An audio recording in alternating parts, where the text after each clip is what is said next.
ചോളത്തിൻ്റെയും പുട്ടിൻ്റെയൊക്കെ കൂടെ നല്ല മാച്ചായി പോകുന്ന ഒരു ടേസ്റ്റി കടലക്കറിയുടെ റെസിപ്പി ആയാലോ. ഇത് തേങ്ങ വറുത്തരയ്ക്കുകയോ ഒന്നും ചെയ്യേണ്ട ആവശ്യമില്ല കേട്ടോ. അപ്പോൾ റെസിപ്പി നോക്കാം. അതിന് വേണ്ടിയിട്ട് ഒരു പാൻ ചൂടാക്കി അതിലേക്ക് എണ്ണ ഒഴിക്കുക. അപ്പോൾ എണ്ണ ചേർത്തിട്ട് എണ്ണ നന്നായി ചൂടായി വരുമ്പോൾ കനം കുറച്ച് നീളത്തിൽ അരിഞ്ഞിട്ടുള്ള സവാള, ഞാനിവിടെ ഒരു വലിയ സവാളയാണ് കേട്ടോ എടുത്തിട്ടുള്ളത്, അതെടുത്തിട്ട് നന്നായി വഴറ്റി കൊടുക്കുക. അതിൻ്റെ ഇതളുകളൊക്കെ ഇങ്ങനെ വിട്ട് പോരണ പോലെ ചെയ്തിട്ട് വേണം കേട്ടോ വഴറ്റി കൊടുക്കാൻ. അങ്ങനെ നന്നായി വഴന്ന് വന്നു കഴിഞ്ഞാൽ ഏകദേശം ഈ ഒരു കളറിലേക്ക് എത്തും. അപ്പോൾ ആ ഒരു കളറിലേക്ക് എത്തുമ്പോൾ ഇനി നമ്മളിതിലേക്ക് ആഡ് ചെയ്ത് കൊടുക്കേണ്ടത് ഇഞ്ചി വെളുത്തുള്ളി ചതച്ചതാണ് കേട്ടോ. അതിപ്പോൾ പേസ്റ്റാണ് നമ്മുടെ കയ്യിലുള്ളതെന്ന് വെച്ച് കഴിഞ്ഞാൽ പേസ്റ്റ് ആഡ് ചെയ്ത് കൊടുത്താലും കുഴപ്പമില്ല. എന്നിട്ട് അത് നന്നായി മൂപ്പിച്ചെടുക്കുക. അപ്പോൾ അതിൻ്റെ ഒരു പച്ച മണം ഉണ്ടാവും, അത് മാറണ വരെ നന്നായിട്ടൊന്ന് മൂപ്പിച്ചെടുക്കണം കേട്ടോ.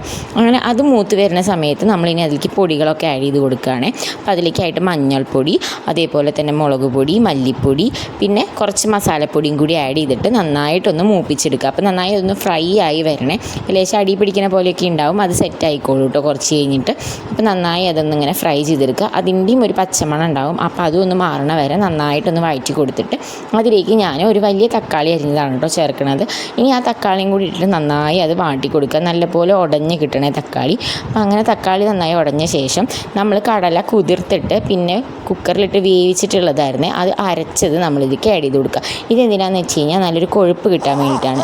ഞാനിവിടെ വെള്ളക്കടലയാണ് യൂസ് ചെയ്തേക്കുന്നത്, ചുവന്ന കടലയിൽ നമുക്കിങ്ങനെ ചെയ്യാം കേട്ടോ. ഇനി ഇതേപോലെ തന്നെ നമ്മൾ കുക്കറിലിട്ട് വേവിച്ചിട്ടുള്ള ബാക്കി കടലയും കൂടി ഇതിലേക്ക് ഇട്ടിട്ട് അതിൻ്റെ വെള്ളം കൂടി നമ്മൾ അതിൽ യൂസ് ചെയ്യുന്നുണ്ട് കേട്ടോ.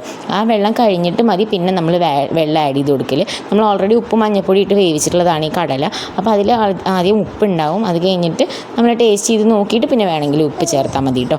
അപ്പോൾ അത് നന്നായിട്ടൊന്ന് തിള വരുമ്പോൾ നമ്മൾ അതിലേക്ക് കറിവേപ്പിലയും കൂടി ഇട്ട് കൊടുക്കുന്നുണ്ട്. ഇനി അത് നന്നായിട്ടൊന്ന് തിളയ്ക്കാൻ വേണ്ടിയിട്ട് വിടാം. അപ്പോൾ നമുക്കത് നല്ലപോലെ കുറുകിയിട്ട് വരുന്നുണ്ടാവും. അപ്പോൾ നമുക്കിനി അതിലേക്ക് ഇനി അധികം വെള്ളം വേണമെന്നുണ്ടെങ്കിൽ ഇനി വെള്ളം ആഡ് ചെയ്ത് കൊടുക്കാം കേട്ടോ. അപ്പോൾ അത്രയേ ഉള്ളൂ, നല്ല എളുപ്പത്തിൽ നല്ല കുറുകിയിട്ടുള്ള കടലക്കറി നമുക്ക് റെഡി ആയിട്ടുണ്ട്.